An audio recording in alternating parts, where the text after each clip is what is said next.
Eh bien salut à tous et bienvenue sur GamerTech. Aujourd'hui on va parler microphone avec ici le nouveau Elgato Wave DX. Alors c'est le premier microphone XLR de la marque, il est proposé au tarif de 119 € et on va découvrir un peu tout ça ensemble. Alors ce premier microphone, il fait un peu suite au microphone ici Wave 3 qui était donc un microphone USB que je vous avais présenté il y a à peu près 2 ans, mais également ici à l'interface Wave XLR que la marque a dévoilé l'année dernière.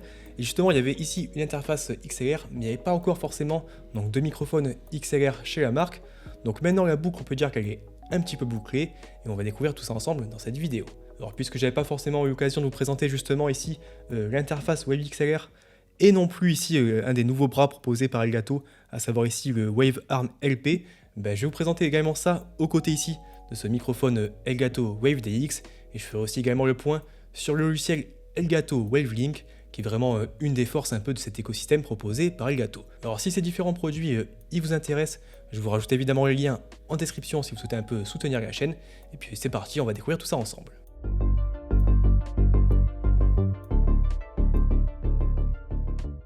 Bon, du coup, je commence rapidement par un petit unboxing de ces différents produits, en commençant bien sûr tout d'abord ici par le microphone Wave DX. Alors ici pour le coup, on n'a pas grand chose à se mettre sous la dent, puisqu'on retrouve uniquement le microphone dans la boîte et un petit peu de paperasse. Alors aussi à ma surprise, il n'y a pas forcément de câble XLR qui est directement fourni dans la boîte, et donc il faudra se tourner vers celui qui est proposé par Elgato en option, ou alors vous pouvez également en trouver sur Amazon pour environ une dizaine d'euros. Alors du côté du Wave XLR, on va aussi à l'essentiel avec uniquement un câble USB-C vers USB-A pour l'alimentation et un petit manuel d'utilisation. Enfin ici, au niveau du Wave Arm LP, c'est livré dans une grande boîte cartonnée, on va retrouver le bras qui est déjà assemblé, une pince pour le monter sur son bureau et quelques petits adaptateurs pour vraiment s'adapter aux différents filetages des microphones. Bon, puisque je vous parle un peu du bras, j'en profite pour vous montrer aussi à quoi ça ressemble un peu plus en détail. Alors ici on est donc sur un modèle low profile, c'est-à-dire qu'il est pensé pour venir un peu se placer sous le niveau de vos épaules et non pas au-dessus, comme c'est le cas sur la plupart des autres supports. Et vous pouvez le voir ici, je l'ai directement installé ici sur mon bureau derrière pour que vous puissiez voir un peu à quoi ça ressemble. Alors pour le coup de mon côté, je trouve ça quand même plus esthétique et surtout ça évite d'avoir par exemple le bras qui vient ici cacher généralement une partie de son écran quand on joue ou quand on stream. Ici vraiment selon ce setup, il va pouvoir venir contourner votre écran, voire même éventuellement passer en dessous. Et ça franchement je trouve que c'est plutôt bien fait. Alors au niveau de sa construction, on va avoir un premier bras de 30 cm qui va pouvoir pivoter ici à 360 degrés, puis ensuite également un second bras de lui aussi 30 cm qui pourra aussi pivoter à 360 degrés, mais aussi relever jusqu'à 90 degrés ou descendre jusqu'à 60 degrés. Enfin au bout on va retrouver une petite rotule qui permet un peu d'ajuster encore mieux la position du microphone et au final vraiment un peu avec tous ces réglages, ça permet vraiment de bien adapter le microphone aux différents setups. Alors l'autre bon point de ce Wave Arm LP, c'est surtout au niveau des finitions. Ici on est sur une conception entièrement en métal et franchement ça respire plutôt la qualité. En plus niveau design de mon côté, je trouve que le rendu est plutôt propre. Aussi on a un système de cache magnétique sur chaque bras qui permet un peu de cacher son câble XLR et encore c'est plutôt bien pensé. Bref, je ne vais pas forcément m'attarder 10 minutes sur un bras de microphone, mais honnêtement c'est vraiment un des plus pratiques et un des mieux construits que j'ai eu l'occasion de tester de mon côté. Alors lui aussi je ne l'ai pas forcément précisé, mais c'est disponible aux alentours des 80 € sur Amazon, je vous mets le lien en description.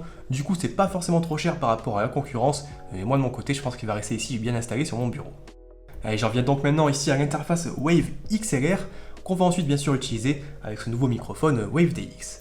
Alors les interfaces audio, on va pas se mentir, ça peut paraître peut-être un petit peu intimidant au début, et ici vraiment je pense que l'idée de Elgato, c'est de proposer un produit qui est vraiment très simple et intuitif, notamment en proposant une connexion un petit peu minimaliste. Alors le produit se présente sous un petit boîtier au design un peu triangulaire, qui va un peu reprendre l'esprit de la seconde version du Elgato Stream Deck.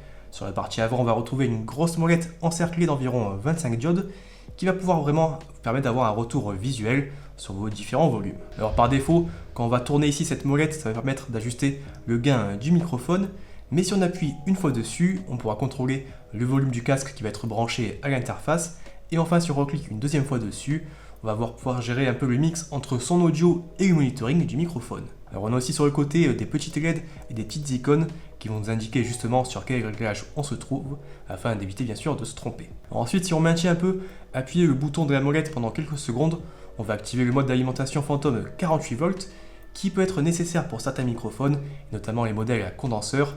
Alors c'est pas ici le cas de notre WaveDX, il faudra justement surtout pas l'activer si vous voulez pas abîmer votre microphone justement. Enfin sur la partie supérieure du boîtier, on a un petit bouton tactile qui permet de couper la capture du microphone, et ici on va avoir les éclairages qui vont changer de couleur afin d'avoir encore une fois un retour bien visuel directement sur l'interface. Alors pour ce qui est de la connectique, tout est positionné directement à l'arrière avec un connecteur XLR pour le microphone, un connecteur 3,5 mm pour brancher son casque, et enfin un connecteur USB-C pour l'alimentation de l'interface. Alors pour le coup, c'est vraiment une connectique très minimaliste, et ça permet un peu aux débutants de mettre tout ça en place très rapidement.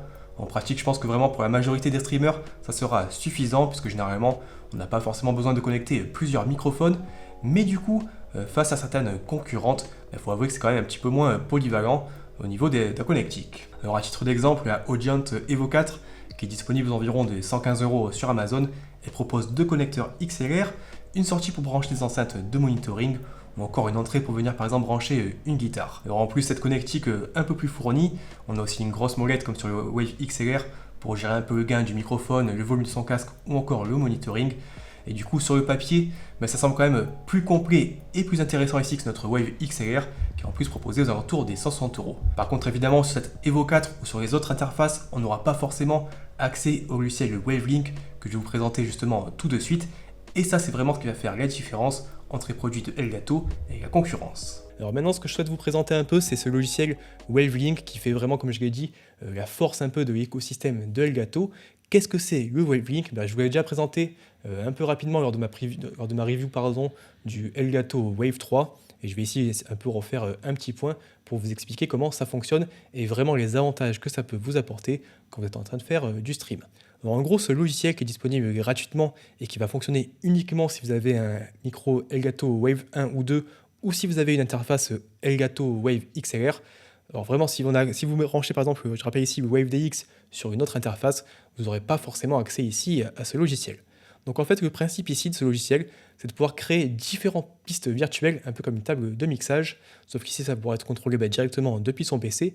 Et pour ces différentes pistes, on va pouvoir les attribuer par exemple à Spotify, à son navigateur web, à son microphone, à son jeu. Et ensuite, chaque piste pourra être un peu contrôlée à la fois pour ce que moi je vais entendre, mais également pour ce que son audience va entendre pendant un stream.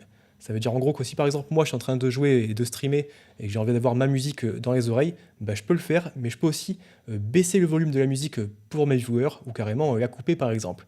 Et vraiment, c'est vraiment quelque chose de très intéressant quand on fait du streaming, de pouvoir comme ça piloter tout ça très facilement. Et ce qui va être intéressant aussi, c'est qu'on peut appliquer donc, des effets via des plugins, ça s'appelle des VST, donc directement sur ces différentes sources, encore une fois avec des effets différents si on est en train d'écouter entre ce que j'écoute et ce que je renvoie directement sur mon audience. Donc je vais vous montrer un peu comment ça fonctionne. Ici vous avez une première fenêtre principale avec sur la partie haute, vous allez avoir ici en fait vos différentes sources. Donc, par exemple ici j'ai le microphone, là j'ai Spotify.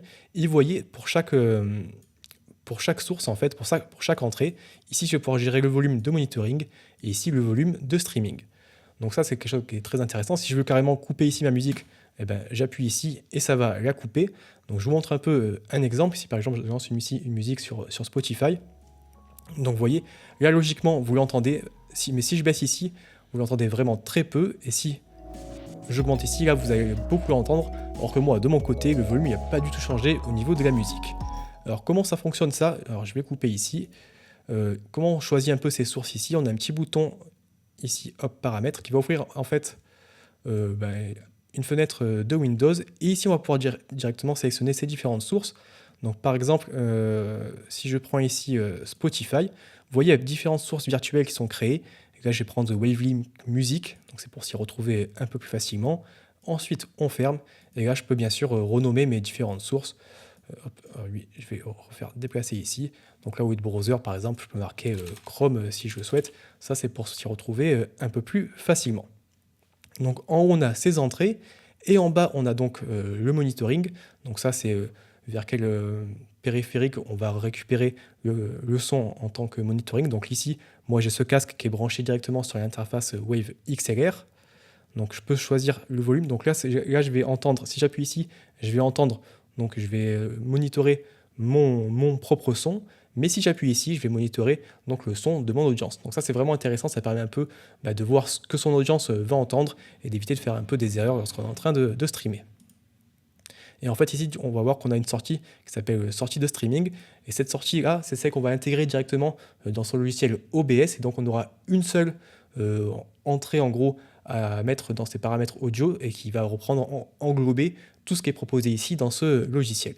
Alors, si je rentre maintenant un peu plus en détail ici sur WaveDX, je vais avoir la possibilité donc, de gérer directement le gain. Donc ça, je peux le faire aussi, bien sûr, depuis le Wave XLR avec la molette. On peut activer l'alimentation fantôme.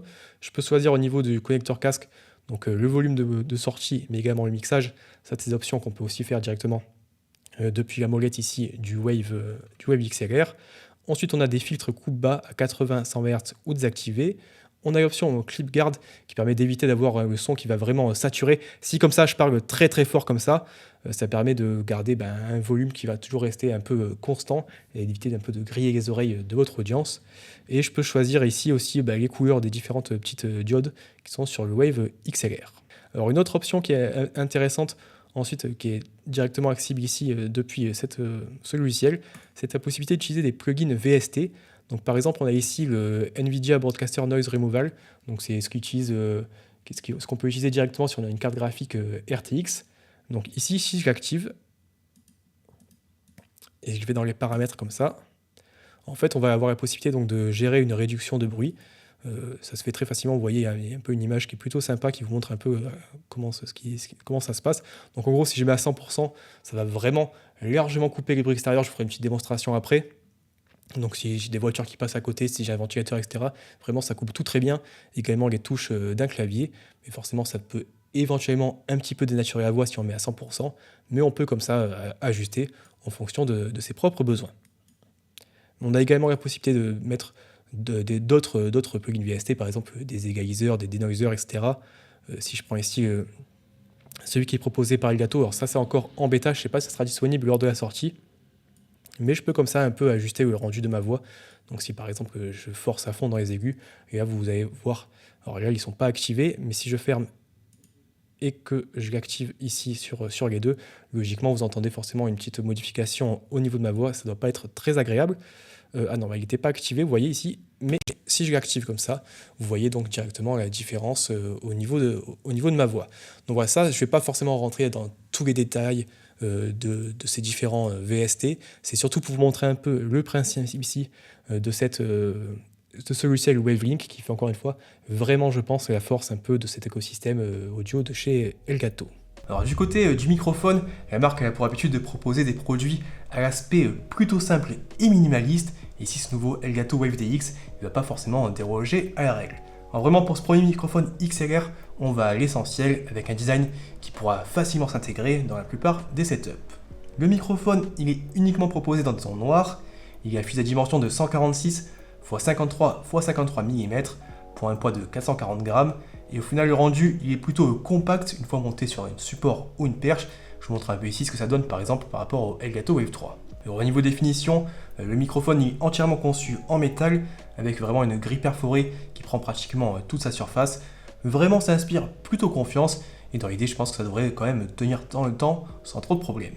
Alors sur le microphone, après sur le côté, on a une petite molette et une tige de quelques centimètres qui permettent un peu de venir le fixer sur la plupart des supports. Ce système va permettre un peu d'ajuster la hauteur ou l'inclinaison du microphone sans forcément toucher à votre perche et ça c'est plutôt pratique.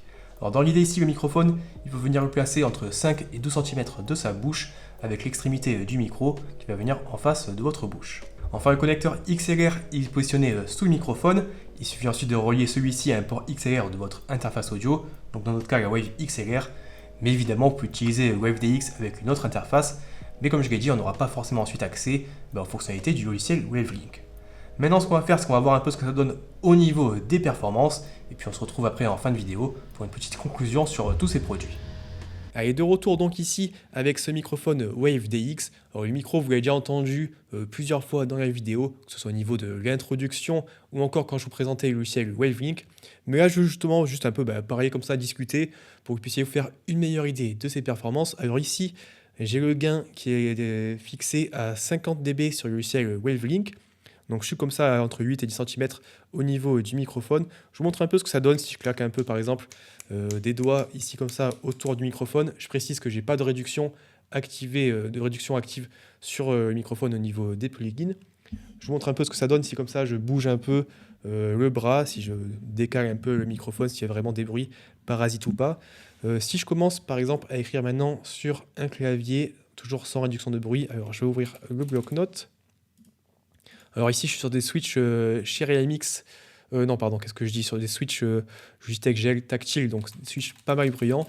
Donc je pense que là, on devrait quand même les entendre un petit peu, même si on est sur une directivité cardioïde. Mais je vais vous montrer après ce que ça donne après justement avec la réduction de bruit active via le plugin. Si je recule ici maintenant, vous voyez, logiquement, vous entendez quand même beaucoup moins parce que justement, encore une fois, c'est vraiment des microphones où il faut être assez proche quand on parle dessus. Et je vais aussi vous faire un petit test au niveau du filtre pop qui est directement intégré ici dans les microphones. Alors attendez, je vais vous trouver une petite phrase à lire, voilà, comme ça.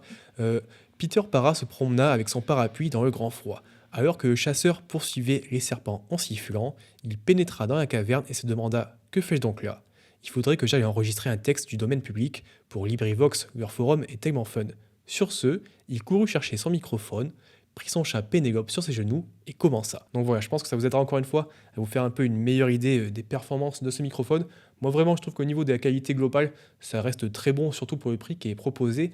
Et ce que je vais faire maintenant, c'est que je vais vous montrer un peu ce que ça donne donc au niveau de la réduction de bruit, avec par exemple ici un ventilateur que je viens d'installer juste à côté, et surtout je vais ouvrir ici ma fenêtre, et comme ça donne directement sur la rue, généralement c'est pas mal bruyant. Allez, passe donc maintenant au deuxième test avec ce qui va être tout ce qui est réduction de bruit. Donc vous voyez, j'ai ouvert ma fenêtre. Ce que je vais faire maintenant, c'est carrément, je vais mettre ici ce ventilateur à fond sur moi. Donc là, vous entendez, je pense que vous entendez comme ça ici le petit souffle. Même si de base, ça réduit quand même pas mal les petits bruits. Donc là, la réduction de bruit, elle n'est pas activée. Ce que je vais faire, c'est que je vais l'activer et je vais mettre maintenant la force ici, par exemple, à 25%. Donc, vous puissiez voir un peu la différence. Dites-moi si vraiment vous entendez de votre côté une différence. Alors, je vérifie juste que tout est activé de votre côté. Oui, logiquement, c'est bon. Maintenant, je vais la mettre ici à 50%. Je vais en même temps continuer à taper ici sur mon clavier. Donc, logiquement, vous allez beaucoup moins entendre. Donc là, je suis en train de taper. J'entends des voitures qui passent, etc. Donc vraiment, là, il y a du bruit. En temps normal, on ne pourrait pas du tout enregistrer. Je vais augmenter maintenant à 75%. Donc pareil, je continue un peu à taper. Ici, je rappelle, avec des switches tactiles, donc vraiment des switches très bruyants. Et si maintenant, je mets ici à 100%, donc logiquement, ça devrait couper vraiment la plupart des bruits extérieurs. Donc encore une fois, c'est le plugin de NVIDIA. Donc il faut avoir une carte RTX pour pouvoir utiliser ces plugins-là. Je vais continuer, encore une fois, à taper. J'ai le ventilateur à fond, la fenêtre ouverte. Et je pense que logiquement, on en entend très bien. Si je le désactive, pour vous montrer la différence, hop, là, j'ai désactivé.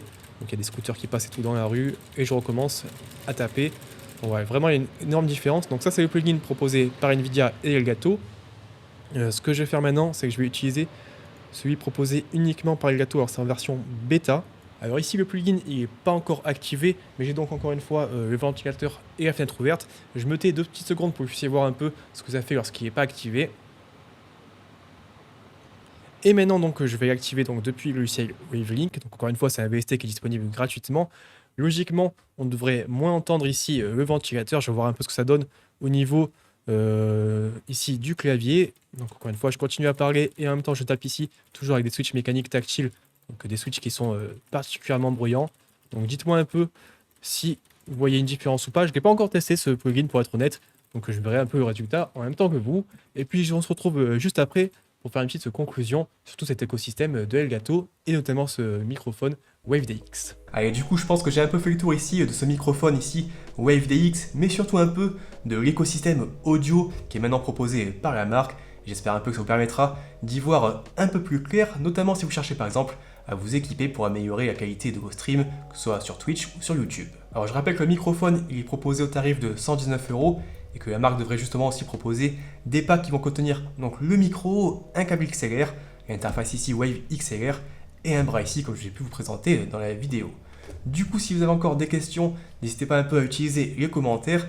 Dites-moi aussi ce que vous pensez un peu de ces différents produits de chez Elgato. Et puis bien sûr, s'il y en a qui vous intéressent, je vous rajoute en description les liens pour les commander. Ça vous permet également de soutenir la chaîne. Sur ce, moi de mon côté, je vous remercie d'avoir regardé cette vidéo et je vous dis à la prochaine. Allez, ciao!